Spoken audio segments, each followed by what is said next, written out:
शराब और ड्रग्स किस तरह लोगों की सोचने की शक्ति को नष्ट करके सभ्यताओं को बर्बाद कर रहे हैं। शराब और ड्रग्स की लत आज मानवता के सामने सबसे गंभीर मुद्दों में से एक है। मादक द्रव्यों के सेवन के विनाशकारी प्रभाव व्यक्ति से कहीं आगे तक फैले हुए हैं, जो परिवारों, समुदायों और यहां तक कि पूरी सभ्यताओं को प्रभावित करते हैं। संज्ञानात्मक क्षमताओं को कम करके और निर्भरता को बढ़ावा देकर शराब और ड्रग्स सामाजिक प्रगति की नींव को नष्ट कर देते हैं।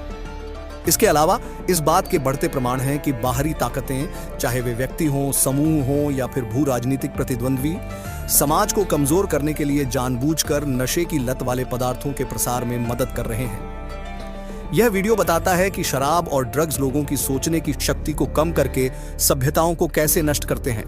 ऐतिहासिक उदाहरणों का उपयोग करते हुए और ऐसे पदार्थों को आसानी से सुलभ बनाने के पीछे के उद्देश्यों पर चर्चा करते हुए। व्यक्तिगत प्रभाव। लत कैसे शुरू होती है? पदार्थों की लत व्यक्ति से शुरू होती है। शराब और ड्रग्स दोनों का मस्तिष्क पर सीधा मापने योग्य प्रभाव होता है। वे मस्तिष्क की इनाम प्रणाली को लक्षित करते हैं, जिससे आनंद या राहत की भावनाएं पैदा होती हैं, जो अंतर्निहित तनाव, आघात या सामाजिक दबावों को छिपा देती हैं। समय के साथ मस्तिष्क सामान्य रूप से कार्य करने के लिए इन पदार्थों पर निर्भर हो जाता है, जिससे निर्णय लेने, याददाश्त और निर्णय लेने की क्षमता कम हो जाती है। उदाहरण के लिए, शराब के आदी व्यक्ति अक्सर आत्मनियंत्रण में कमी दिखाते हैं, जिससे लापरवाह व्यवहार होता है। इसी तरह नशीली दवाओं की लत, विशेष रूप से ओपियोइड या मेथाम्फेटामाइन जैसे पदार्थों की लत, गंभीर संज्ञानात्मक गिरावट का कारण बन सकती है। परिवार इकाई। नींव का पतन। परिवार किसी भी सभ्यता की आधारशिला होते हैं। परिवारों में लत वित्तीय तनाव, उपेक्षा और दुर्व्यवहार की ओर ले जाती है। मादक पदार्थों का दुरुपयोग करने वाले माता पिता अक्सर अपने बच्चों को उचित देखभाल, शिक्षा और भावनात्मक समर्थन प्रदान करने में विफल रहते हैं। ऐसे वातावरण में पले बढ़े बच्चों के स्कूल छोड़ने, आपराधिक व्यवहार में शामिल होने और लत के चक्र को जारी रखने की संभावना अधिक होती है। उदाहरण के लिए, संयुक्त राज्य अमेरिका में ओपियोइड संकट को लें।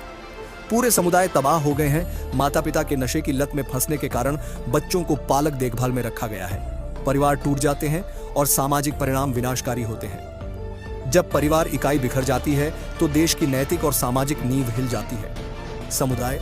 सामाजिक महामारी के रूप में नशा। जब नशा व्यक्तियों से समुदायों में फैलता है तो परिणाम प्रणालीगत हो जाते हैं। पूरा पड़ोस नशीली दवाओं से संबंधित अपराध, बेरोजगारी और गरीबी से ग्रस्त हो सकता है।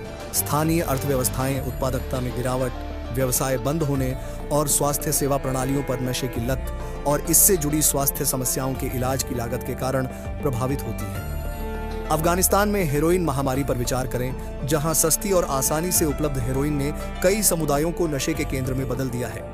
युद्ध के कारण देश का बुनियादी ढांचा और अर्थव्यवस्था पहले से ही कमजोर है और व्यापक नशीली दवाओं का दुरुपयोग इन चुनौतियों को बढ़ाता है, जिससे सुधार और विकास में बाधा आती है। यह कोई अलग मामला नहीं है। ऐसे ही पैटर्न कई क्षेत्रों में देखे जा सकते हैं जहां नशीली दवाएं आसानी से उपलब्ध हैं। ऐतिहासिक सबक। अफीम युद्ध। इतिहास इस बात का एक शानदार उदाहरण प्रस्तुत करता है कि कैसे व्यसन को सभ्यताओं को नष्ट करने के लिए हथियार बनाया जा सकता है। 19वीं शताब्दी में ब्रिटिश साम्राज्य ने जानबूझकर चीन की आबादी और अर्थव्यवस्था को कमजोर करने के लिए अफीम की बाढ़ ला दी। परिणाम विनाशकारी था। लाखों चीनी अफीम के आदी हो गए, जिससे व्यापक सामाजिक और आर्थिक गिरावट आई। किंग राजवंश, जो पहले से ही आंतरिक चुनौतियों से जूझ रहा था, और भी अस्थिर हो गया और चीन विदेशी शोषण के लिए असुरक्षित हो गया। अफीम युद्ध बताते हैं कि कैसे पदार्थों को वर्चस्व के उपकरण के रूप में इस्तेमाल किया जा सकता है। समाज में नशे की लत वाले पदार्थों को जानबूझकर पेश करना उसके लोगों को कमजोर कर सकता है, जिससे वे बाहरी नियंत्रण का विरोध करने में असमर्थ हो जाते हैं। यह ऐतिहासिक मिसाल नशे की लत के आधुनिक पैटर्न के बारे में महत्वपूर्ण सवाल उठाती है। आधुनिक समानताएं। भू राजनीतिक और कॉरपोरेट शोषण। आज नशे की लत वाले पदार्थों का जानबूझकर फैलाया जाना सिर्फ एक ऐतिहासिक घटना नहीं है। यह अधिक सूक्ष्म लेकिन समान रूप से विनाशकारी रूपों में जारी है। कुछ लोग तर्क देते हैं कि कुछ निगम और अंतरराष्ट्रीय नेटवर्क नशे की लत से लाभ कमाते हैं, जबकि समाज को कमजोर करते हैं। उदाहरण के लिए, बड़ी शराब और तंबाकू। ये उद्योग अपने उत्पादों को बढ़ावा देने के लिए विपणन पर अरबों खर्च करते हैं, अक्सर कमजोर आबादी को लक्षित करते हैं। कुछ विकासशील देशों में शराब और तंबाकू स्वच्छ पानी या पौष्टिक भोजन की तुलना में अधिक आसानी से उपलब्ध हैं। ड्रग व्यापार। लैटिन अमेरिका जैसे क्षेत्रों में ड्रग कार्टेल समुदायों को कोकीन और मेथाम्फेटामाइन से भर देते हैं, जिससे नशे की लत और हिंसा का चक्र बन जाता है। इन गतिविधियों से होने वाले लाभ अक्सर भ्रष्टाचार और अस्थिरता को और बढ़ावा देते हैं। पदार्थों की उपलब्धता हमेशा आकस्मिक नहीं होती है।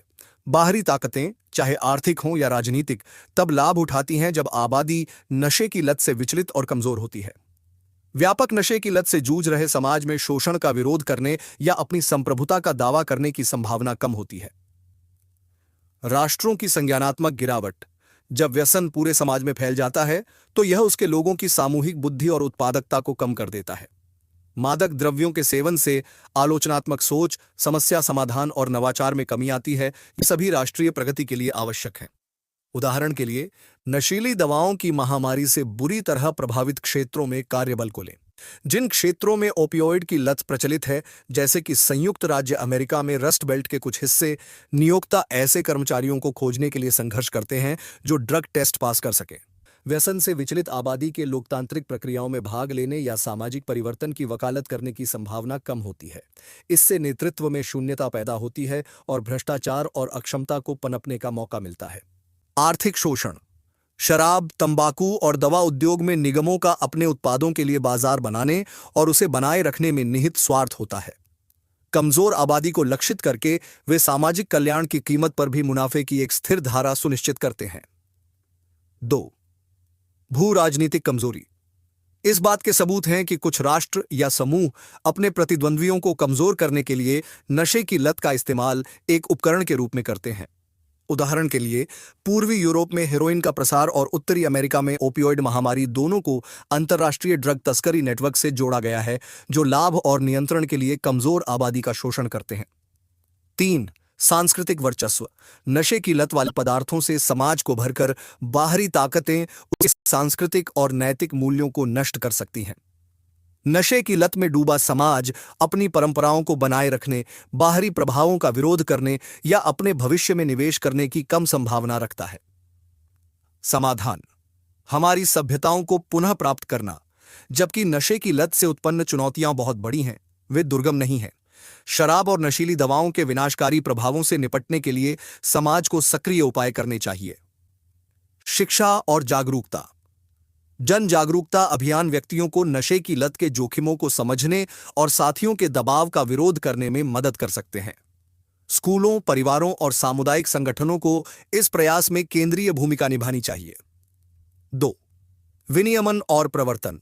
सरकारों को नशे की लत वाले पदार्थों की उपलब्धता को विनियमित करना चाहिए। उनके उत्पादन, वितरण और बिक्री के खिलाफ सख्त कानून लागू करना चाहिए। इसमें अवैध नशीली दवाओं की तस्करी पर नकेल कसना और अनैतिक विपणन प्रथाओं के लिए निगमों को जवाबदेह ठहराना शामिल है। पुनर्वास और सहायता। जो लोग पहले से ही नशे की लत से जूझ रहे हैं, उनके लिए सुलभ और प्रभावी उपचार कार्यक्रम आवश्यक हैं।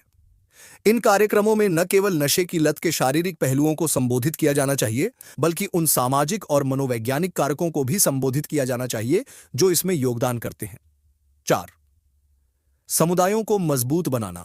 शिक्षा, स्वास्थ्य सेवा और आर्थिक अवसरों में निवेश करके समाज उन स्थितियों को कम कर सकता है जो लोगों को नशे की ओर ले जाती हैं। मजबूत समुदाय मादक द्रव्यों के सेवन के प्रसार के खिलाफ सबसे अच्छा बचाव है। शराब और ड्रग्स लोगों की सोचने की शक्ति को नष्ट कर देते हैं, परिवारों, समुदायों और पूरी सभ्यताओं को कमजोर करते हैं। जब इन पदार्थों को आसानी से सुलभ बनाया जाता है, चाहे कॉरपोरेट लालच, राजनीतिक हेरफेर या जानबूझकर तोड़फोड़ के माध्यम से, परिणाम भयावह होते हैं। यह हमारे लोगों के दिमाग, दिल और भविष्य की लड़ाई है, और यह एक ऐसी लड़ाई है जिसे हम हारने का जोखिम नहीं उठा सकते। Break it down now.